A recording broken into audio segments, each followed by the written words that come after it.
அன்பின் பிதாவே, இந்த காலை வேளைக்கா உமக்கு நன்றி செலுத்துகிறோம். ஆண்டவரே, முற்றும் முடிய எங்களை ரட்சிக்க வல்லமை உள்ளவர். ஆண்டவரே, உம்முடைய கரத்துல எங்களை ஒப்பு கொடுக்கிறோம்ப்பா. நீர் எங்களுக்காய் ஆண்டவரே பலியாகி ஆண்டவரே எங்களுக்கு ரட்சிப்பை கொடுத்திருக்கிறீர். அதற்காக உம்மை துதிக்கிறோம், உம்மை ஸ்தோத்தரிக்கிறோம். ஆண்டவரே, உம்மை ஸ்தோத்தரிக்கிறோம். நீர் எங்களை ஆளுகை செய்து ஆசீர்வதித்து வழி நடத்துங்க. இந்த நாளின் வேத தியானத்தை எங்களுக்கு ஆசீர்வதித்து தாங்க. நேசிக்கிற இயேசு கிறிஸ்துவின் இனிய நாமத்தில் கேட்கிறோம் பிதாவே, ஆமென். லூக்கா 8வது அதிகாரம் 41வது வசனம்.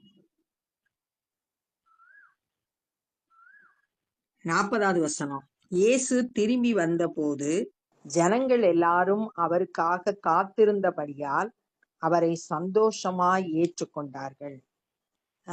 இங்க இந்த பிசாசு பிடித்தவனை துரத்துனதுக்கு அப்புறம் அந்த ஊர் ஜனங்கள் எங்களை விட்டு போயிருங்க அப்படின்னு சொன்ன உடனே இயேசு திரும்பி படகுல ஏறி திரும்பி போனாரு அப்படின்னு சொல்லிட்டு நம்ம நேற்றைய தினத்துல வாசித்தோம்.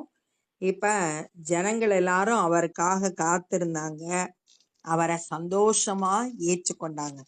இங்க ஒரு விசுவாசிக்கிற கூட்டத்தை நம்ம பார்க்கிறோம்.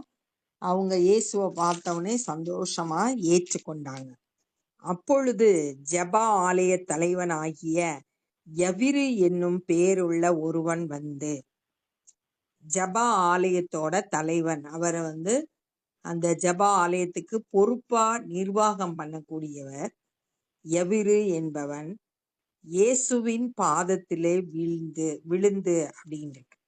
இப்ப அவன் விசுவாசத்தோடு வர்றான், இயேசுவை தேடி வர்றான், தன்னை தாழ்த்துறான், பணிந்து பாதத்தில விழுந்து 12 வயதுள்ள தன்னுடைய ஒரே குமாரத்தி மரண அவஸ்தையாய் இருக்கிறபடியால், அவனுக்கு ஒரு பிரச்சனை இருக்கு. மகளுக்கு 12 வயது, ஒரே மக, அவ மரண அவஸ்தைப்படுறா. அந்த பிரச்சனையினாலதான் இயேசுவை தேடி வர்றான். அவனுக்குள்ள நம்பிக்கை இருந்துச்சு, விசுவாசம் இருந்துச்சு. இயேசு எப்படியாவது என் மகளை சுகமாக்கிடுவாரு அப்படின்னு சொல்லிட்டு விசுவாசத்தோடு இயேசுவை தேடி வர்றான். தன் வீட்டிற்கு வரும்படி அவரை வேண்டிக் கொண்டான். வீட்டுக்கு கூப்பிடுறான், மகளை தொட்டு சுகமாக்கணும் அப்படின்ற விசுவாசத்தோடு கூப்பிட வேண்டாம். அவர் போகையில் திரளான ஜனங்கள் அவரை நெருக்கினார்கள். அவர் பின்னாடி ஒரு திரள் கூட்ட ஜனங்கள் சுகத்தை பெற்றுக்கொள்ளும்படியா, அவர் பேசுகிறத கேட்கும்படியா எப்பயும் கூட்டம் அவரோடு இருக்கு. இப்பயும் திரளான கூட்டம் அவரை நெருக்கினார்கள். அப்பொழுது 12 வருஷமாய் பெரும் பாடுள்ளவளாய் இருந்து சரீரத்துல வியாதியோடு 12 வருடம் வியாதி, தன் ஆஸ்திகளை எல்லாம் வைத்தியர்களுக்கு செலவழித்தோம். தன்னுடைய பணத்தை, தன்னுடைய சொத்துக்களை எல்லாம் டாக்டர்கிட்ட கொடுத்து செலவழிச்சு கூட ஒருவனாலும் சொஸ்தமாக்கப்படாதிருந்த ஒரு ஸ்திரீ. யாருனாலையும் அவளை குணமாக்க முடியல. இங்க அவளுக்கு உதிரப்போக்கு வியாதின்றதுனால அவளை யாரும் சேர்த்து கொள்ள மாட்டாங்க. புறக்கணிக்கப்பட்டவளா இருந்தா. ஆஸ்திகள் எல்லாம் போயிருச்சு, பணம் இல்லை அவகிட்ட. ஆனா அவளுக்கு நம்பிக்கையும் இல்லை, யாரும் சுகமாக்க முடியல. அப்படிப்பட்ட சூழ்நிலையில அவ இருக்கா. தனிமைப்படுத்தப்பட்டு வேதனையோடு இருக்கிற அந்த பெண் அவருக்கு பின்னாக அவருடைய வஸ்திரத்தின் ஓரத்தை தொட்டாள். இயேசுவன் நம்பி வர்றா. அவளுக்குள்ளேயும் விசுவாசம் இருந்துச்சு. அவரோட ட்ரெஸ்ல ஓரத்தை நான் தொட்டாலும் சுகம் அடைஞ்சிருவேன் அப்படின்னு சொல்லிட்டு வர்றான். ஆனா லேவியராகமம் 15வது அதிகாரம் 19ல இருந்து 30 வரையும் இப்படிப்பட்ட பெண்கள் தீட்டுப்பட்டவங்க, அவங்க யார தொட்டாலும் அதுவும் தீட்டுப்படும் அப்படின்னு சொல்லிட்டு சொல்லப்பட்டிருக்கு. இப்ப அவ இயேசுவோட வஸ்திரத்தின் ஓரத்தை தொட்டா சுகம் அடைஞ்சிருவேன் அப்படின்ற விசுவாசத்தோடு வந்து தொடுறான். உடனே அவளுடைய பெரும்பாடு நின்று போயிற்று. உடனே அவளுக்கு சுகம் கிடைச்சிச்சு. விசுவாசத்தோடு வந்த அவ சுகத்தை பெற்றுக்கொண்டா. மனுஷரால அவளை சுகமாக்க முடியல. ஆனா இயேசு அவளை தொட்டு அவ வஸ்திரத்தை தொடும்போது சுகத்தை பெற்றுக்கொண்டா. மனுஷரால் கூடாத காரியம் தேவனால் கூடும் அப்படின்னு நம்ம வாசிக்கிறோம். இங்க வைத்தியர்கள் எல்லாம் கைவிடப்பட்ட அந்த பெண்ணு இயேசுவினுடைய வல்லமையினால அற்புத சுகத்தை உடனே பெற்றுக்கொண்டாள். அப்பொழுது இயேசு, என்னை தொட்டது யார் என்று கேட்டார். எங்களுக்கு தெரியாதென்று எல்லாரும் சொன்ன போது பேதுருவும் அவனோடு கூட இருந்தவர்களும், ஐயரே, திரளான ஜனங்கள் உம்மை சூழ்ந்து நெருக்கி கொண்டிருக்கிறார்களே, என்னை தொட்டது யார் என்று எப்படி கேட்கிறீர் என்றார்கள். யாரு, எங்களுக்கு தெரியாது, உங்களை தொட்டது யாருன்னு சொல்லிட்டோன்னே பேதுரும் அவரோடு கூட இருந்த சீஷர்களும் கேக்குறாங்க, இவ்வளோ கூட்டம் நெருக்கி இருக்கிறாங்க, எல்லாருமே தொட்டுக்கிட்டு தான் இருப்பாங்க, அப்ப என்னை தொட்டது யாருன்னு எப்படி கேக்குறீங்க அப்படின்னு சொல்லிட்டு கேக்குறாங்க. அதற்கு இயேசு, என்னில் இருந்து வல்லமை புறப்பட்டதை அறிந்திருக்கிறேன். என்கிட்ட இருந்து ஒரு வல்லமை போய் சுகமாக்குனத நான் அறிந்திருக்கிறேன். ஆதலால் ஒருவர் என்னை தொட்டதுண்டு என்றார். ஒருத்தர் என்னை தொட்டிருக்காங்க அப்படின்னு சொல்லிட்டு அந்த நடந்தத அறிந்து அவர் கேட்கிறார். அப்பொழுது அந்த ஸ்திரீ தான் மறைந்திருக்கவில்லை என்று கண்டு, தெரிஞ்சிருச்சு இயேசுவுக்கு இந்த தான் சுகமானது தெரிஞ்சிருச்சு அப்படின்றத கண்டு நடுங்கி வந்து அவர் முன்பாக விழுந்து, நடுங்குறா, அவருக்கு முன்பாக விழுந்து தான் அவரை தொட்ட காரணத்தையும் உடனே தான் சுஸ்தமானதையும் எல்லா ஜனங்களுக்கு முன்பாக அவருக்கு அறிவித்தார். எதுக்காக தொட்டேன்? 12 வருஷமா வியாதி, யாருனாலையும் சுகமாக்க முடியல, எல்லாத்தையும் சொல்லி நான் வஸ்திரத்தின் ஓரத்தை தொட்டேன், சுகமானேன் அப்படின்றத சொல்றார். அவர் அவளை பார்த்து, மகளே, திடன் கொள், உன் விசுவாசம் உன்னை ரட்சித்தது. நீ விசுவாசத்தோடு வந்த, அதனால அற்புத சுகத்தை பெற்றுக்கொண்ட, உன்னோட விசுவாசம் உன்னை ரட்சித்தது, சமாதானத்தோடு போ, சமாதானமா போ அப்படின்னு சொல்லிட்டு அனுப்பி வைக்கிறார். அப்ப இது நடக்கும்போது இவங்க போயிட்டு இருந்தது யபீரோட வீடை நோக்கி போயிட்டு இருக்காங்க. அந்த ஊடால இந்த சுகம் நடைபெறுகிற இந்த நேரத்துல ஒரு கால தாமதம் ஆகுது. அவர் இப்படி பேசி கொண்டிருக்கையில், இந்த மாதிரி அந்த பெண்ணோடு பேசிக்கிட்டு இருக்க அதே நேரத்துல ஜெப ஆலய தலைவனுடைய வீட்டிலிருந்து ஒருவன் வந்து அவனை நோக்கி, உம்முடைய குமாரத்தி மரித்து போனாள், போதகரை வருத்தப்படுத்த வேண்டாம் என்றான். ஒருத்தன் சொல்றான், வீட்டுல இருந்து வர்றான், என்ன சொல்றான்னா, உன் மக செத்து போயிட்டா, இனிமேல் போதகரை கூட்டிட்டு பிரயோஜனம் இல்லை, அதனால கூட்டிட்டு வர வேண்டாம் அப்படின்னு சொல்லிட்டு ஒரு செய்திய சொல்றான். இயேசு அதை கேட்டு, பயப்படாதே, விசுவாசம் உள்ளவனாயிரு, அப்பொழுது அவள் ரட்சிக்கப்படுவாள். இந்த செய்தியை கேட்ட பிறகு இயேசு அந்த எவரு கிட்ட சொல்றாரு, பயப்படாத, விசுவாசம் உள்ளவனாய் இரு. இப்படிப்பட்ட சூழ்நிலையிலும் அற்புதம் நடக்கிறதுக்கு வாய்ப்பே இல்லை. மரித்து போயிட்டா, இனி சுகமாகிறதுக்கு வாய்ப்பே இல்லை. ஜீரோக்கு வந்துருச்சு சூழ்நிலை, கலங்கி போயிருக்கிற இந்த நேரத்துல ஆண்டவரோட வார்த்தை வருது, பயப்படாத, விசுவாசம் உள்ளவனாயிரு. பயமும் விசுவாசமும் சேர்ந்து இருக்காது. பயந்தோன்னா விசுவாசம் போயிரும், விசுவாசித்தோன்னா பயம் போயிரும். இப்ப இவன் ஆண்டவரோட வார்த்தை, பயப்படாதே, விசுவாசமாயிரு, அப்பொழுது அவள் ரட்சிக்கப்படுவாள். மரித்த உன் மக ரட்சிப்பை பெற்றுக்கொள்வார். இந்த பிரச்சனையிலிருந்து விடுதலையை பெற்றுக்கொள்வார், சுகம் அடைவாள் அப்படின்னு சொல்லிட்டு ஆண்டவர் சொல்றார். இப்ப எவருக்கு முன்பாக 2 வார்த்தைகள் இருக்கு.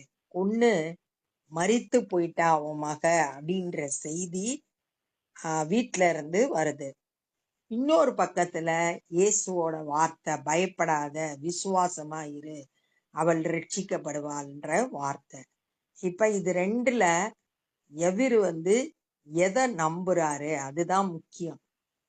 இயேசுவோட வார்த்தையை நம்பி அவரை தொடர்ந்து கூட்டிட்டு போகணும், அல்லது அந்த வேலைக்காரன் சொன்ன வார்த்தையை நான் கேட்டு அந்த வார்த்தையின்படி செயல்படணும். ஆனா அந்த எதிர் இயேசுவோட வார்த்தையை ஏற்றுக்கொண்டு விசுவாசித்து அவரை தொடர்ந்து கூட்டிட்டு போறத அடுத்த வசனத்துல நம்ம பார்க்கிறோம்.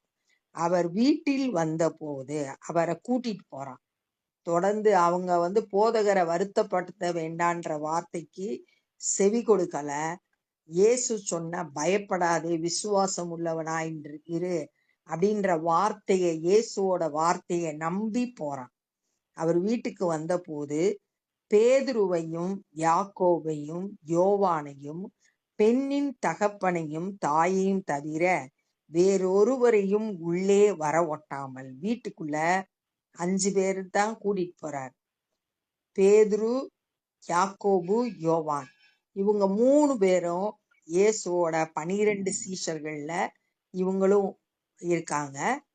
இவங்க இயேசுவோட நெருங்கின ஐக்கியம் உள்ளவர்கள். இந்த சீஷர்கள் 3 பேரும், இவங்க 3 பேரையும் தான் மறுரூப மலைக்கு கூட்டிட்டு போனாரு. எப்பயும் கூட இருக்கிறவங்க, இந்த ஒரு இன்னர் சர்க்கிள் இயேசுவோடு கூட நெருங்கின சீஷர்கள் இவங்க 3 பேரும். இவங்களையும் பெண்ணோட மரித்த அந்த பெண்ணோட தாய் தகப்பனை மட்டும் உள்ள வச்சுக்கிட்டாங்க. ஏன்னா இவங்க விசுவாசத்தோடு செயல்படக்கூடியவங்க. மற்றவங்களுக்கு இயேசுவோட வார்த்தையின் மேல நம்பிக்கை இல்லை. எல்லாரும் அழுது அவளை குறித்து துக்கம் கொண்டாடுகிறதை கண்டு, மரித்த அந்த பெண்ணின் நிமித்தம் எல்லாம் துக்கம் கொண்டாடிட்டு இருக்காங்க. அழாதேயுங்கள், அவள் மரித்து போகவில்லை, நித்திரையாய் இருக்கிறாள் என்றார். அழுகாதீங்க, அவ சாகல, தூங்கிட்டு இருக்கா அப்படின்னு சொல்லிட்டு இயேசு சொல்றார். அவள் மரித்து போனாள் என்று அவர்கள் அறிந்ததினாலே அவரை பார்த்து நகைத்தார்கள். ஆனா அவங்களுக்கு தெரியும் அந்த பெண் மரித்து போயிட்டா அப்படின்றத அறிந்ததுனால அவங்களோட அறிவு இயேசுவோட வார்த்தையை நம்ப முடியல, அவங்களால நம்ப முடியல, ஏற்றுக்கொள்ள முடியல. அதனால சிரிக்கிறாங்க. எல்லாம் அவங்களுக்கு அது ஒரு பைத்தியமா தெரிஞ்சிருக்கலாம்.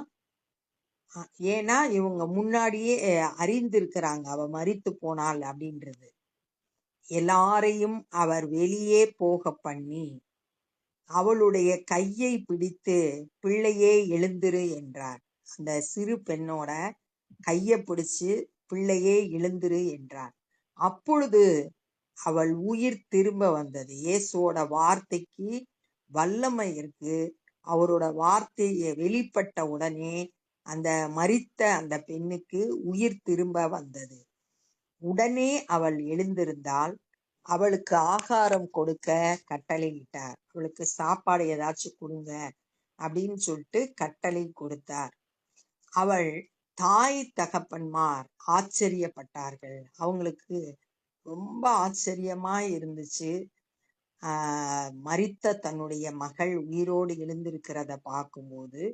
அப்பொழுது நடந்ததை ஒருவருக்கும் சொல்லாமல் இருக்கும்படி அவர்களுக்கு கட்டளையிட்டார். யார்கிட்டையும் சொல்லக்கூடாது அப்படின்னு சொல்லிட்டு கட்டளையிட்டார் அப்படின்றத பார்க்கிறோம். அப்ப இந்த நாள்ல என்ன கற்றுக்கொண்டோம் அப்படின்னா, ஜப ஆலய தலைவனாகிய எவிரு இயேசுவோட பாதத்துல விழுந்து தன்னுடைய ஒரே மக மரண அவஸ்தைப்படுறா, தன்னோட வீட்டுக்கு அவளை சுகமாக்கணும்னு கூப்பிடுறான். இயேசுவும் அவனோடு கூட கிளம்பி வர்றாரு.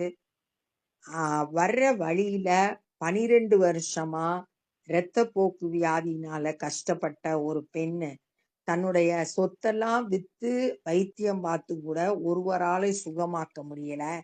12 வருஷமா அந்த கஷ்டங்களை அனுபவித்து வந்தா, எல்லாரிலிருந்து தனியா ஒதுக்கப்பட்டிருந்தா. அப்படிப்பட்ட அவ இயேசுவுக்கு பின்னாக அவரோட வஸ்திரத்தின் ஓரத்தை தொட்டா உடனே சுகமாச்சு. இயேசு கேட்கிறாரு, என்னைய தொட்டது யாருன்னு கேட்ட உடனே எல்லாரும் சொல்றாங்க, இவ்வளோ திரளான கூட்டம் இருக்கும்போது என்னை தொட்டது யாருன்னு கேட்டீங்கன்னா எப்படி அப்படின்னு சொல்லிட்டு கேட்குறாங்க. இல்லை, என்கிட்ட இருந்து வல்லமை புறப்பட்டதை நான் அறிந்திருக்கிறேன் அப்படின்னு சொன்னோடனே அந்த பெண் தான் எதுக்காக அந்த வஸ்திரத்தை தொட்டேன்றதையும் தான் சுகமானதையும் சொல்றா. உடனே அவளை பார்த்து, திடன்கொள், உன் விசுவாசம் உன்னை ரட்சித்தது அப்படின்னு சொன்னாரு. சமாதானத்தோடு போ அப்படின்னு அனுப்பி வச்சார். இது பேசிக்கிட்டு இருக்கப்பயே ஜப ஆலய தலைவன் எவிரு வீட்டுல இருந்த ஆட்கள் வந்தாங்க. உன் மகள் மரித்து போயிட்டா, இனி போதகரை கூட்டிட்டு வர வேண்டான்னு சொல்றான். அப்ப இயேசு சொல்றாரு, பயப்படாத, விசுவாசம் உள்ளவனாயிரு, அப்பொழுது உன் மக ரட்சிக்கப்படுவாள் அப்படின்னு சொல்லிட்டு இயேசுவோட வார்த்தையை நம்பி இயேசுவை தன்னோட வீட்டுக்கு கூட்டிட்டு போறான். அங்கு அழுதுகிட்டு இருக்கவங்கள பார்த்து இயேசு சொல்றாரு, அழுகாதீங்க, அவ மரிக்கல, நித்திரையா இருக்கிறாங்க. ஆனா அவங்க அதை ஏற்றுக்கொள்ளல. அவரை பார்த்து சிரிச்சாங்க.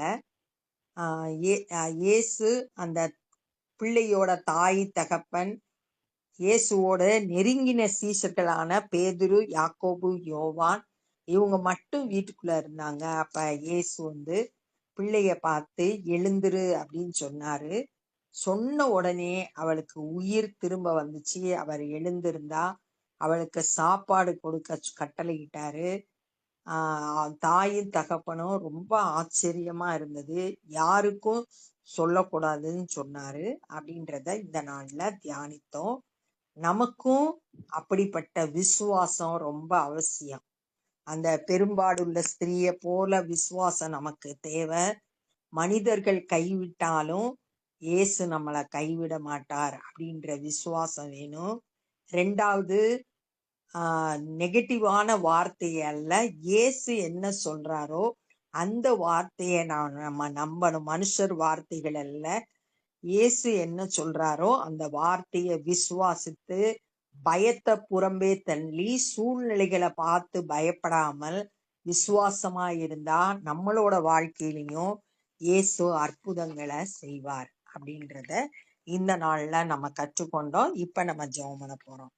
அன்பின் பிதாவே, இந்த நாள்ல கூட நாங்களும் ஆண்டவரே உம்மை விசுவாசித்து ஆண்டவரே கடைசி பரியந்தமும் விசுவாசத்துல நிலைத்திருக்க எங்களுக்கு கிருபை செய்யுங்க.